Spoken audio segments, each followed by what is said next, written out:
All right. So we were doing chapter 4, types of business organization. And in the last class, we talked about limited companies. और हमने private और public limited company के जो difference को भी देखा था. अब जल्दी से हम इसके देखते हैं फीचर्स और फायदे नुकसान. सबसे पहले private limited company has the following features. It's an incorporated business. You can easily develop that. You know that how to develop it. Shares are issued to friends and relatives. And bracket में मैंने लिख दिया है कि shares क्या होते हैं. Dividing the capital into smaller units that are called shares. और ये कल इस पे बात हो चुकी हुई है. तो और आपको बताया था कि शेयर जो है ना, they are given in the form of share certificate. और वो को बहुत ज्यादा करेंसी की तरह शेयर्स नहीं होते. मतलब एक वन सर्टिफिकेट आपको दिया जाता है जिसपे मेंशन किया जाता है कि यू आर होल्डिंग 1000 शेयर्स और 500 शेयर्स और 2000 shares and officially stamped by the company. और वो आप होल्ड करते हैं फिर, जो कि आपके पास एक एविडेंस है कि you are the share holder और one of the share holder of the company and you have invested a certain amount of money in the business. तो अब आप प्रॉफिट में आपका राइट है कि एक सर्टेन पोर्शन आपको प्रॉफिट में से मिले on the basis of the amount of investment you have made, the number of shares held by you. फिर owners who buy shares are called shareholders. ये बता चुका हूँ. Limited shareholders, private limited company में shareholders limited होते हैं, आपको बताया था. Legal restriction है, limited liability इसमें होती है, वो भी बात हो चुकी है. Business is run by board of directors, BOD, who are major shareholders. BODs. Generally मैंने आपको बताया था कि board of directors जो है, they are the employees.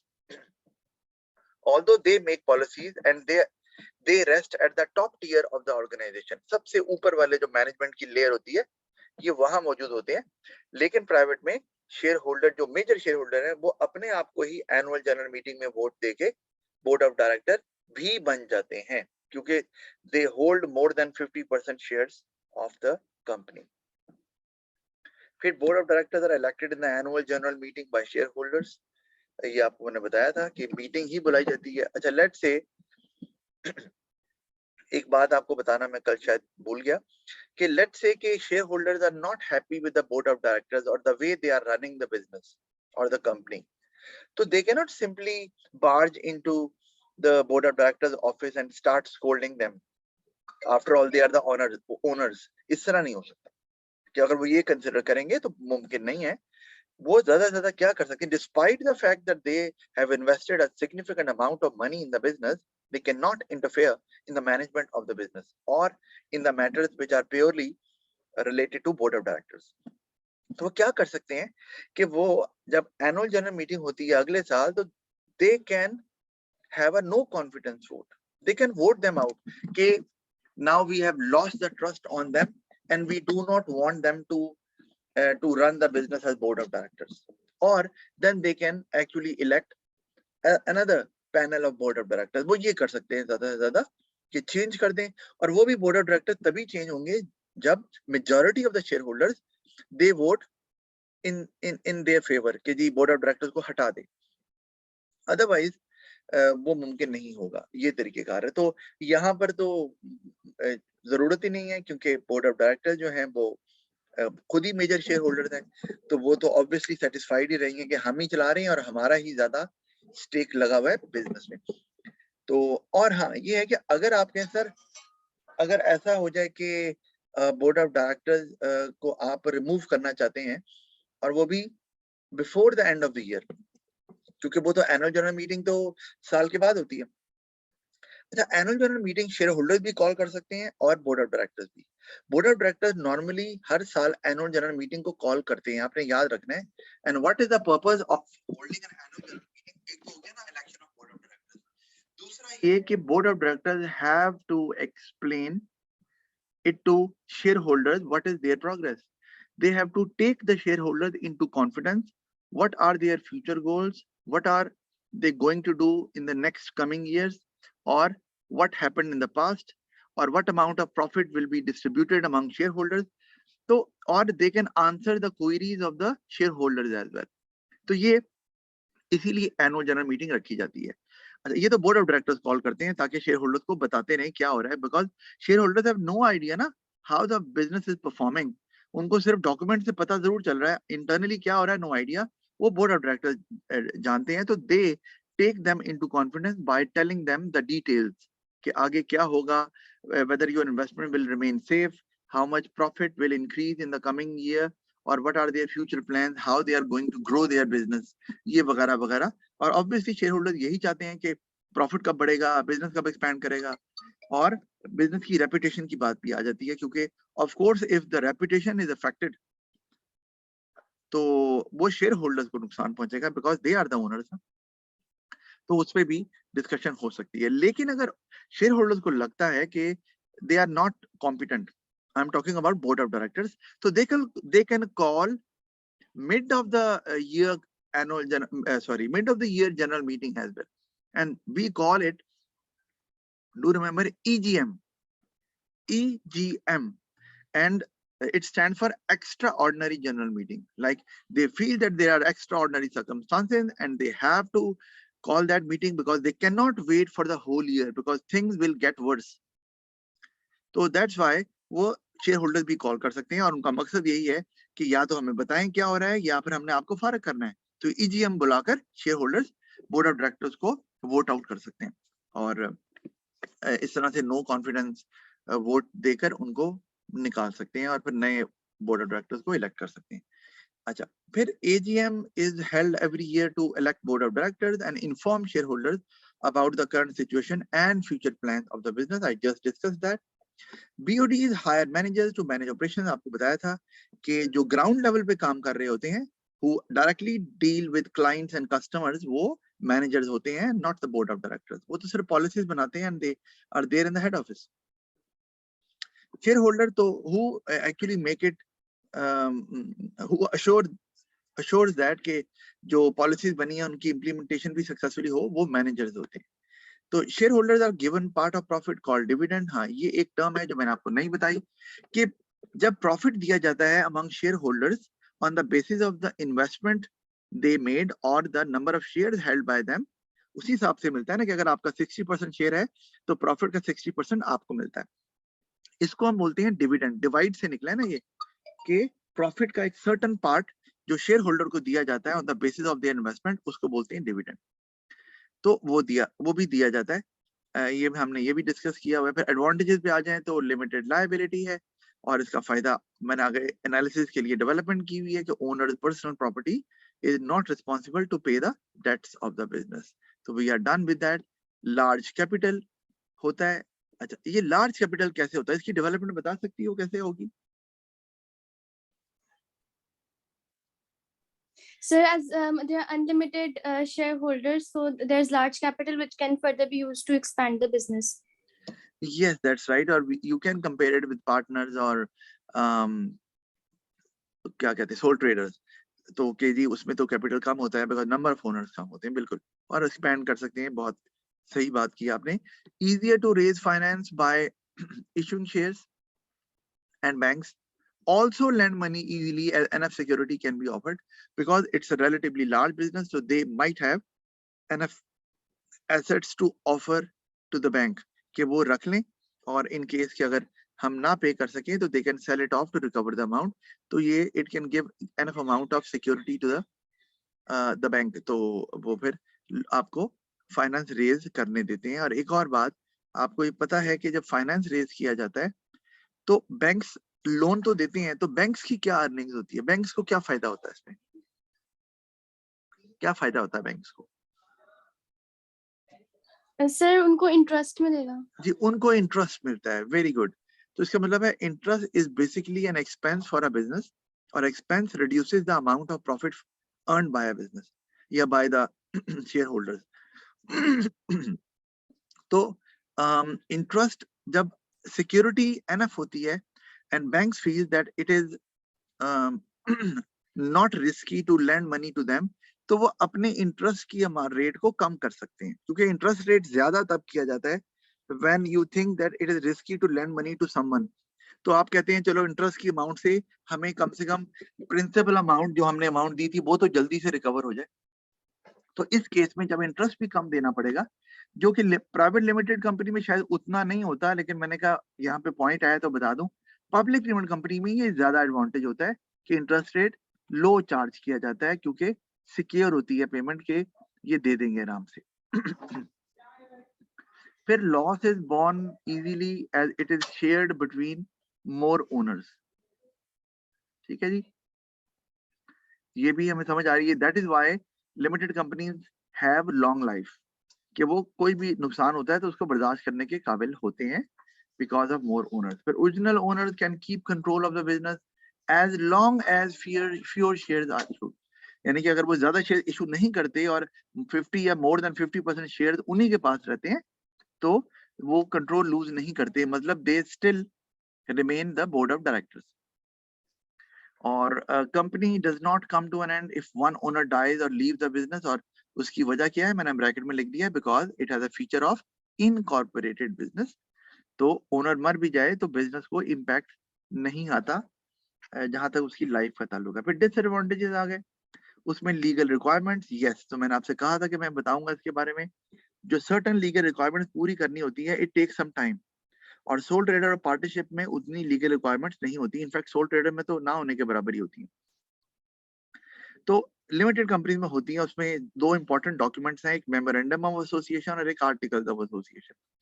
Memorandum of association basically एक डॉक्यूमेंट होता है, एक फॉर्म होता है जो आपको फिल करना होता है, जिसमें आप डिटेल देते हैं कि बिजनेस की नेचर क्या है, हेड ऑफिस क्या होगा, नंबर ऑफ डायरेक्टर्स कितने होंगे, बिजनेस कहाँ ऑपरेट करेगी, किस चीज में ऑपरेट करेगी, मतलब इंडस्ट्री क्या होगी, ये वगैरह वगैरह डिटेल मेमोरेंडम में मौजूद होती हैं।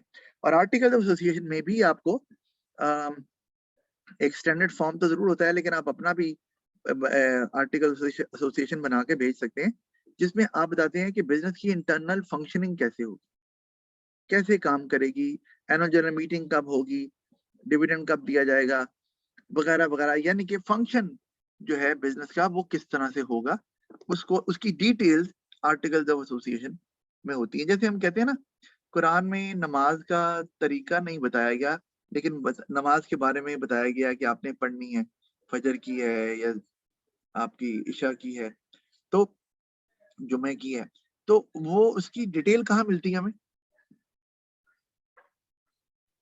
In ahadith books. हाँ जी, अहदीस में मिलती है कि कैसे नमाज पढ़नी है, तरीका क्या होगा। तो मेमोरेंडम भी ऐसे ले लो कि इसमें आपको डिटेल्स नहीं पता होती, लेकिन पता होती है कि there is a business which is being run by certain individuals, और उसकी क्या नेचर है, हेड ऑफिस कहाँ है, क्या ऑपरेट करते हैं, कितने कैपिटल से स्टार्ट हुई है, वगैरह वगैरह। तो आर्टिकल एसोसिएशन में आपको डिटेल बताई जाती है कि वो किस तरह से रन की जाएगी। आपको इसके बारे में डायरेक्ट क्वेश्चन इस तरह से नहीं आता, ए लेवल में जरूर पूछा जाएगा, इसलिए मैं भी बहुत डिटेल में इसके कंटेंट्स को डिस्कस नहीं कर रहा, लेकिन आप उनको मेंशन कर सकते हैं लीगल फॉर्मेलिटीज में या लीगल रिक्वायरमेंट्स में। फिर can not sell shares in the stock exchange, so shares take some time to be sold. ठीक है जी, अच्छा, तो अब ये भी आपको मैंने अब समझा दिया था कि चूंकि स्टॉक एक्सचेंज में नहीं बेच सकते तो टाइम क्यों लगता है, क्या करते हैं वो, किस तरह से शेयर बेचते हैं। To friends and family. Absolutely. So they have to say to their friends and relatives, if someone is interested, please tell them we are offering shares of our company and they can become our shareholder. So it will take time because word will spread definitely, but with the passage of time, it will reach to other individuals. अगर stock change में बेचते होते तो वहां तो वैसे ही large amount of people visit who would like to invest, तो वो जल्दी से आपको शेयर होल्डर मिल जाते हैं और लोग मिल जाते हैं who are interested in buying the shares of your company, क्योंकि वो वहां लिस्ट होते हैं, मैंने बताया था आपको। Shares can not be transferred easily, ये भी कल बात हो गई थी, consent of other share holders required.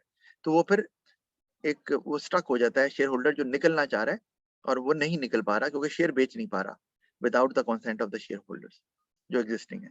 Lack of secrecy as accounts have to be disclose to public. Yes, ये भी आपने बात याद रखनी है कि जब आपको पता है कंपनी के अकाउंट्स होते हैं, अकाउंट्स आप पढ़ रही हो तो आपको पता है उसमें फाइनल अकाउंट्स होते हैं, उसमें इनकम स्टेटमेंट होती है, पता है ना।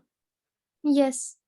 तो अब वो सीक्रेट इसलिए कि उसमें कंपनी के बारे में लिखा होता है कि कंपनी ने कितना अर्न किया है, प्रॉफिट या लॉस है या स्ट्रगल कर रही है, एसेट्स कितने हैं, लायबिलिटीज कितनी हैं, ये डिटेल वहां पर मौजूद हमें नजर आती है। डिटेल तो नहीं होती, एक समरी हमें जरूर नजर आती है।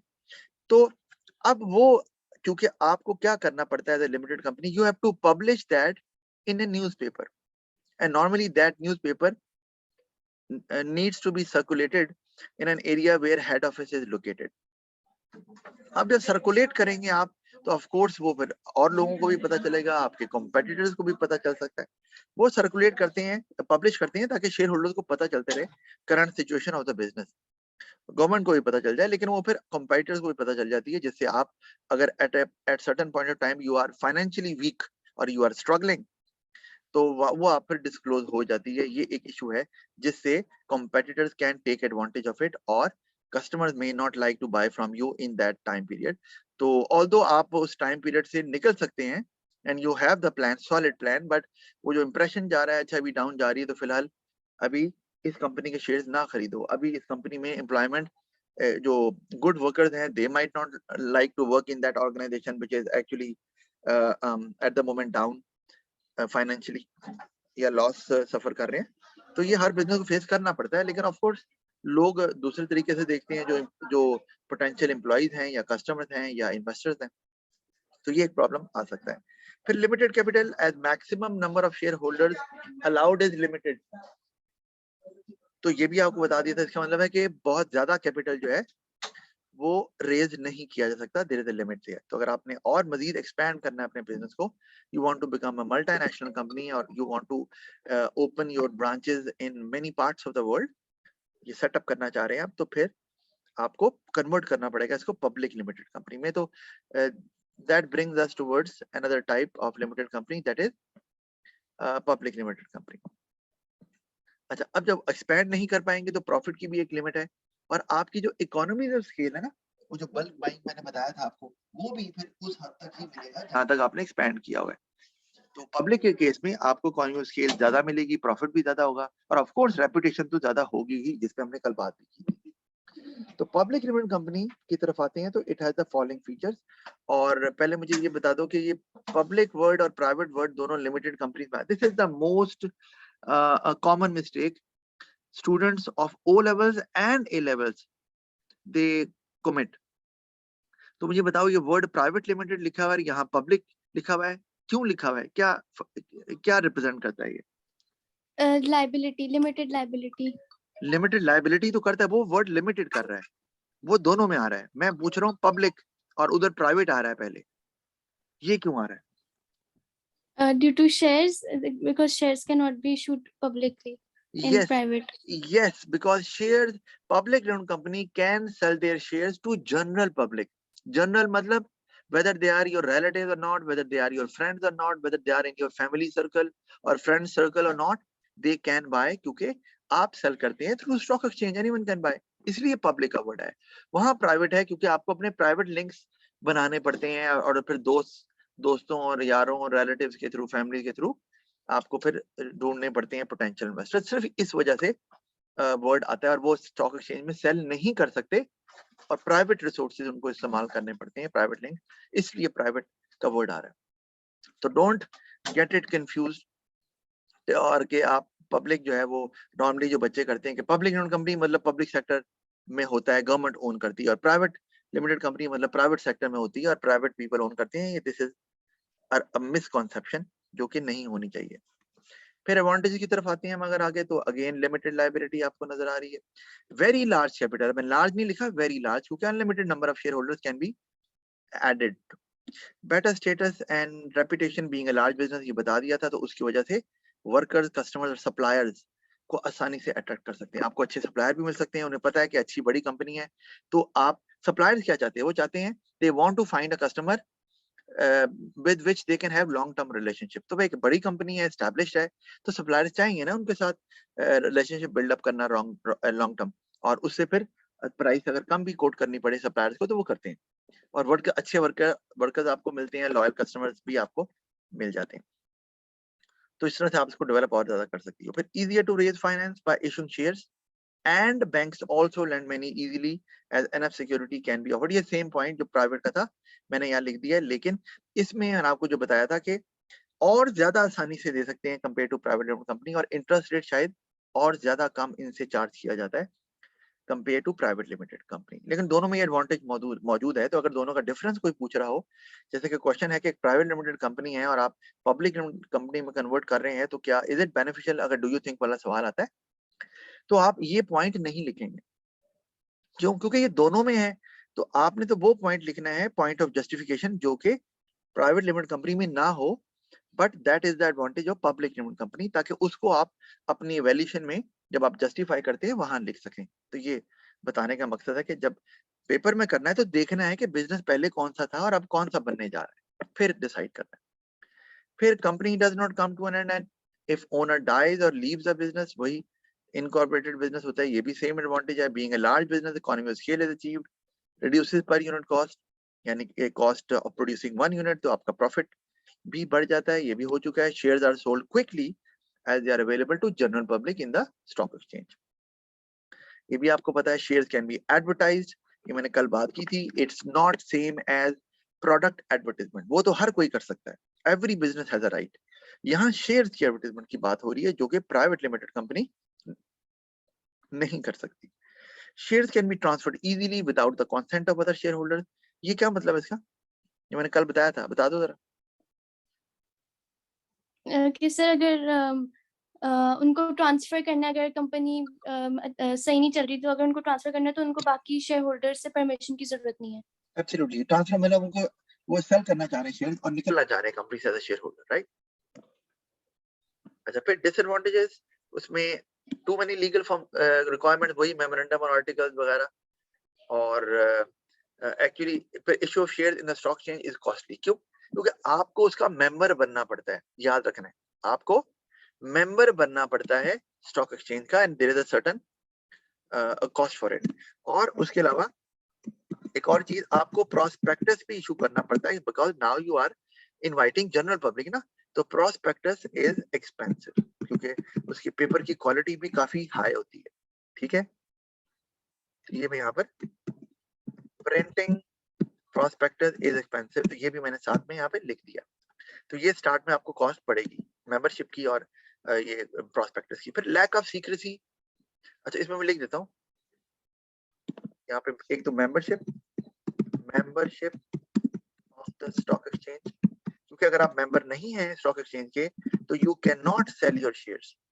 तो अगर आपने लिस्ट करवाने हैं तो मेंबर बनना पड़ेगा। ठीक है जी, मैंने ये थोड़ी सी डेवलपमेंट इसकी कर दी है। Membership of the stock exchange and printing prospectus is expensive. अच्छा, और प्रोस्पेक्टस का मैं आपको बता चुका हूँ कि it's a document which invites general public to buy shares of the company, and prospectus actually gives details about the company, their past performance, their future plans, तो ताकि जो investors हैं वो उसको देखकर if they feel satisfied they can think of buying the shares of the company. फिर ये divorce between ownership and control आपको बता चुका हूँ। owners own and directors control the business, क्योंकि public लिमिटेड कंपनी में मेजर शेयर होल्डर जो है वो बोर्ड ऑफ डायरेक्टर नहीं बन सकते, क्योंकि वो मेजर शेयर होल्डर सिर्फ 20% या 10% के ही होते हैं। मतलब एग्जांपल है कि एक पब्लिक कंपनी है और आप मेजर शेयर होल्डर हैं, लेकिन आपके शेयर 20% है और बाकी जो शेयर होल्डर है किसी के 5%, किसी का 1%, किसी का 2%, किसी के 10%, 3% और है बेतहाशा शेयर होल्डर। तो अब आप 20% शेयर, माना कि आप मेजर शेयर होल्डर हैं, कि सबसे ज्यादा आपके पास ही है, लेकिन आप बोर्ड ऑफ डायरेक्टर नहीं बन सकते ना। आप एनुअल जनरल मीटिंग में वोट देंगे भी अपनी फेवर में, तो ओनली 20% जो शेयर होल्डिंग पावर है वो आपके पास है, तो उससे तो आप शेयर होल्डर बनने, बोर्ड ऑफ डायरेक्टर बनने वाले नहीं है। तो फिर ये हो जाता है, कंट्रोल लूज हो जाता है। तो ये ओरिजिनल ओनर्स में लूज कंट्रोल, ये उसी में आ जाता है। इस तरह हम लिख सकते हैं इसको। तो difficult to manage and control, इसलिए कि business size gets too big, क्योंकि कोई लिमिट ही नहीं है कैपिटल की शेयर होल्डर्स की, तो वो it gets too big that जो बोर्ड ऑफ डायरेक्टर्स हैं they find it difficult to manage it, क्योंकि वो they are in one country and they have to instruct the people who are working in different branches in all parts of the world. तो वो इतना आसान नहीं रहता, जिसमें फिर मिस्टेक्स के चांसेस बढ़ जाते हैं। Quality might not be maintained, या वो उस स्टैंडर्ड की नहीं होती जहां पर हर जगह आपको मिल रही है। तो जब आप बड़ा होता है ना, किसी आप फ्रेंचाइज जाएं अगर, तो मुझे याद है मैं ना मुझे ये क्या कहते हैं, फास्ट फूड तो खैर हर कोई पसंद होता है, although it's considered as junk food. तो अब मैं एक आउटलेट पे गया फ्राई चिक्स की। अब मैं बॉर्डर टाउन में रहता हूँ, तो फ्राई चिक्स में मैं बहुत करीब है मेरे पीआई में, तो वो बहुत अच्छा है, मतलब उसका जो स्टैंडर्ड है वो सिमिलर टू केएफसी या मैकडॉनल्ड्स में मुझे लगता है। तो वो मैं पहले टाउन गया तो वहां पर भी केएफसी से मैंने कहा चलो खा, सॉरी फ्राई चिक्स था वहां गया, लेकिन the standard was very poor. तो इसका मतलब है जब आप एक्सपैंड करते हैं तो उसमें फिर ये प्रॉब्लम आती है कि because you lose the control, आप हर ब्रांच में हर वक्त नहीं हो सकते, तो mistakes may happen, you might have some inefficient employees as well, and you won't have any control because you are very far away from them। तो ये एक इशू आ सकता है जिससे बैड रेपुटेशन हो सकती है या कॉस्ट बढ़ सकती है। फिर हम आते हैं आगे जी कॉपरेटिव्स की तरफ। तो कॉपरेटिव को आपने समझना है इस तरह से कि कॉपरेटिव बेसिकली एक प्राइवेट सेक्टर बिजनेस जरूर होता है, लेकिन इसका मकसद होता है to provide benefit to its members. याद रखना है, मेंबर्स कौन होते हैं? Members are the owners. अब जैसे मैं एग्जांपल देता हूँ कि मैं ना वापडा टाउन में रहता हूँ। वापडा टाउन का पूरा नाम है Wapda town employees cooperative housing society. इसी तरह मेरे करीबी सोसाइटी है, उसका नाम Punjab employees cooperative housing society है। इसी तरह government employees cooperative housing society है। तो ये कोऑपरेटिव का वर्ड वहां पर भी आ रहा है। पाकिस्तान में ज्यादातर कोऑपरेटिव जो है ना उसके नाम पर उस तरह की उस पर सिर्फ सोसाइटी दी है। वैसे तो इसके आप कंज्यूमर कोऑपरेटिव भी होती हैं, प्रोड्यूसर कोऑपरेटिव भी होते हैं, एम्प्लॉइज की अगर कोऑपरेटिव की बात करूं तो वो भी होते हैं। लेकिन इनका मकसद क्या होता है? इनका मकसद होता है टू बेनिफिट इट्स मेंबर्स, क्योंकि अकेला बंदा शायद वो काम नहीं कर सकता। जैसे मैं आपको एग्जांपल देता हूँ, वापडा टाउन एक आपने कोई लैंड खरीदना था, लेकिन वापडा के जो वर्कर्स थे ऑफ कोर्स वो नहीं खरीद सकते थे because they do not have the capacity to buy. तो सब वर्कर्स ने या मेजॉरिटी ऑफ द वर्कर्स ने जो है या एक big chunk of the workers ने एक कोऑपरेटिव बनाई और कहा जी हम ये पूरा वापडा टाउन खरीद रहे हैं। अब वो एक ऑर्गेनाइजेशन बन गई ना, पैसा पूल अप हो गया। तो पूल अप हो गया तो उन्होंने अब वो जब पूरा इतना बड़ा लैंड एक्वायर किया वापडा टाउन का, तो ऑफ कोर्स उनको बहुत सस्ता पड़ा ना, वही बल्क बाइंग एडवांटेज। और उसके बाद वो सस्ते रेट पे उन्होंने उसी रेट पे अपने मेंबर्स को ट्रांसफर कर दिया जो कि उसके पार्ट थे कॉपरेटिव्स का। ठीक है, तो अब और वो कौन थे? वो एम्प्लॉइज ही थे ना वापडा के। अब वो उनको मिल गया, अब उनकी मर्जी है कि वो उस प्लॉट में रहें, उसको बेच दें, जो मर्जी करें। जैसे मेरे साथ हमसाए हैं वो वापडा के वर्कर थे, तो उनको उन प्लॉट मिला, उन्होंने घर भी बनाया हुआ है। अब मैं रहता हूँ, मेरे वाले साहब वापडा के वर्कर नहीं थे, लेकिन हमने किसी से खरीद लिया। तो ये अब उसका फायदा मेंबर्स को ये हुआ कि मेंबर्स चाहें तो सस्ती जमीन लेकर मकान बना लें और they can sell it off to other people at a higher price, क्योंकि उन्हें तो सस्ता मिला।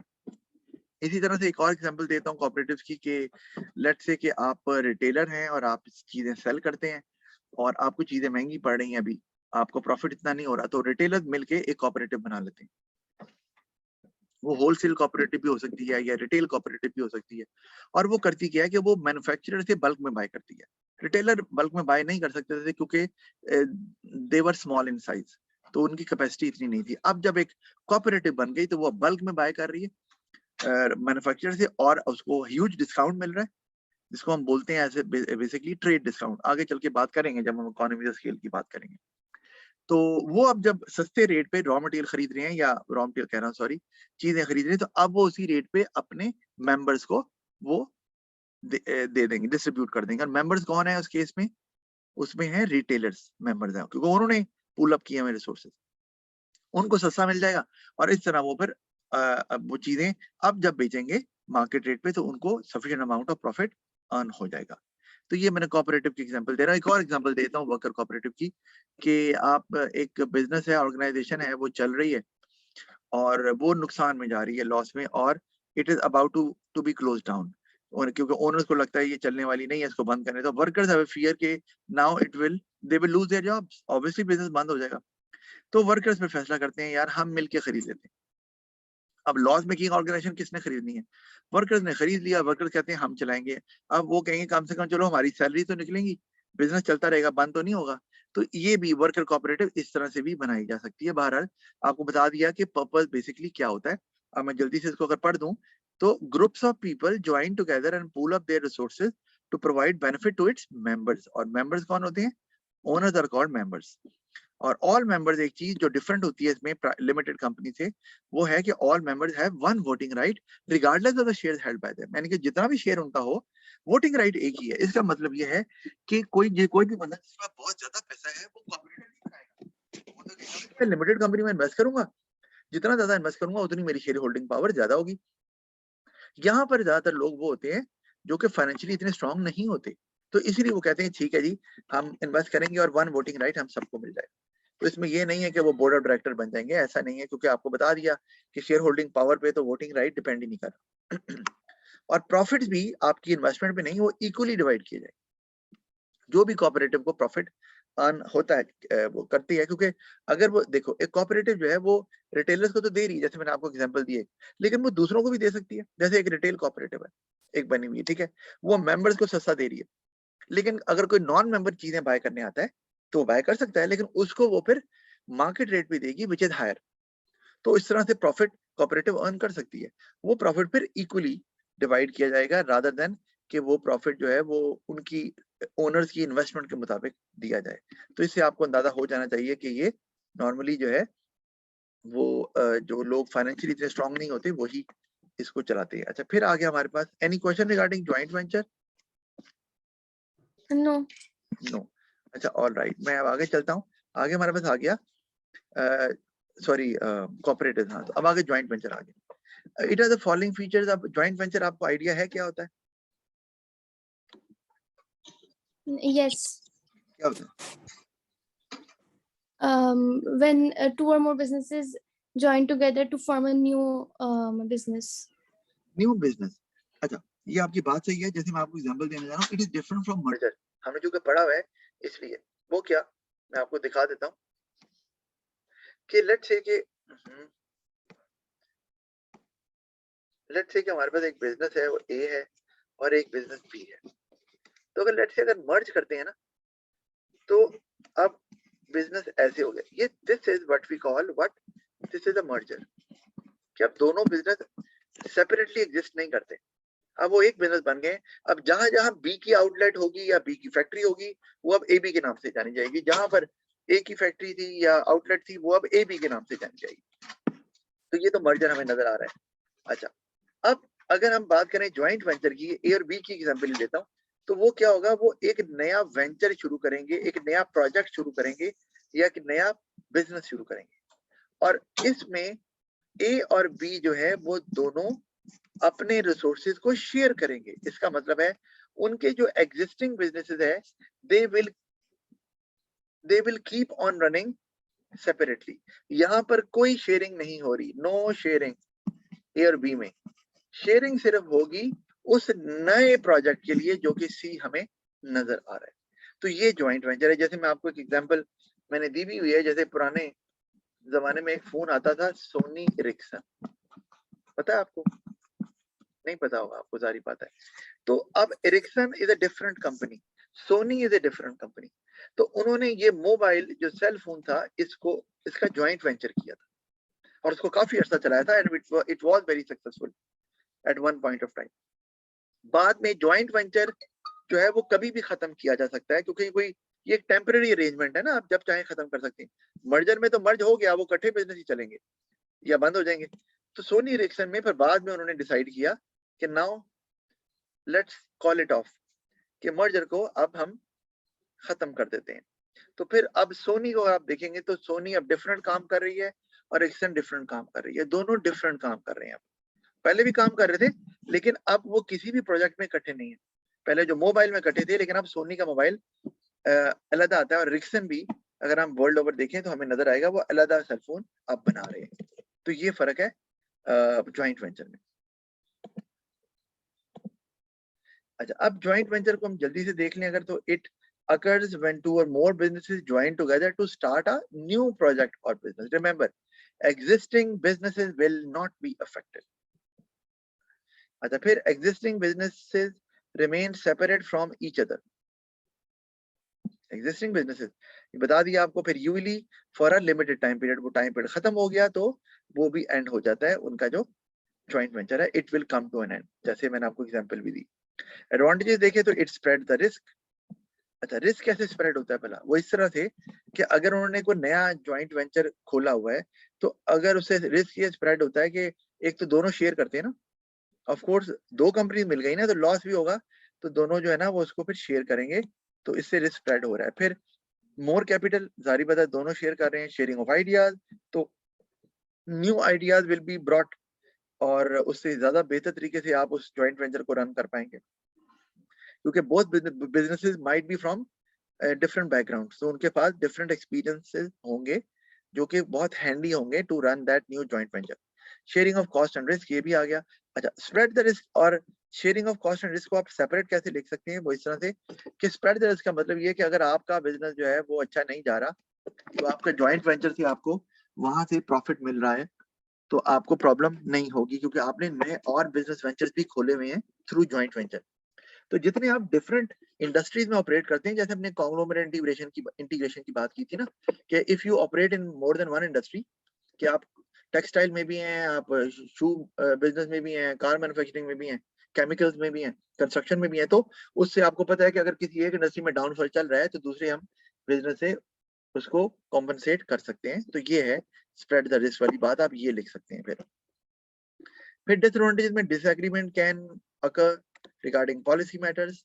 यस, क्योंकि अब दो डिफरेंट बिजनेसेस हैं जो रिसोर्सेज शेयर कर रहे हैं, दोनों अपनी अपनी जगह पर स्ट्रांग पोजीशन में है, because they have their own businesses as well which are being run separately. तो फिर आपको पता है कॉन्फ्लिक्ट से फिर क्या आता है कि डिले होता है डिसीजन, और फिर आप जल्दी से कस्टमर की रिक्वायरमेंट्स को पूरा नहीं कर पाते, तो फिर इश्यूज आ जाते हैं। और फिर रेपुटेशन का सवाल, different culture and working style में result into non cooperation. Yes, वो दो बिजनेस इकट्ठे तो हुए हैं, लेकिन मैंने आपको जैसे पहले बताया कि एक बिजनेस में फॉलो उसमें ऑर्डर्स फॉलो किए जाते हैं and workers are suppose to obey it, और जो दूसरा बिजनेस है उसमें workers are given opportunity to give the feedback in the as when it comes to decision making as well. तो जब इस तरह के दो डिफरेंट सिनेरियोज वाले अगर एम्प्लॉइज या ओनर्स भी इकट्ठे हो जाएंगे एज अ टीम, तो उनके लिए काम करना मुश्किल हो जाएगा, क्योंकि कल्चर डिफरेंट है। वहाँ एक जगह वर्कर्स को ज्यादा वैल्यू दी जाती है, और एक जगह उनको समझा जाता है एज वर्किंग मशीन्स, कि उनको काम दो और उसके बदले में पैसे दो, दैट्स इट। और एक जगह पे आपको लगता है कि no, we have to value our workers because they are the most important asset of our organization. तो फिर ये प्रॉब्लम आएगा, वो दोनों इकट्ठे एक तरीके से काम नहीं कर पाएंगे, तो ये एक इशू और आ सकता है।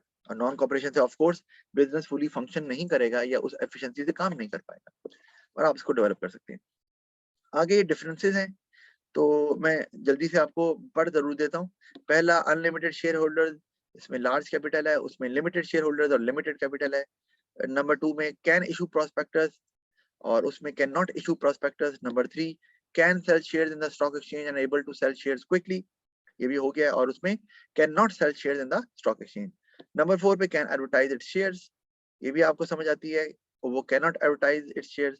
फिर divorce between ownership and control, original owners may lose control as shareholders own and board of directors control the business, whereas in private limited, major shareholders become the board of directors and own and control the business at the same time.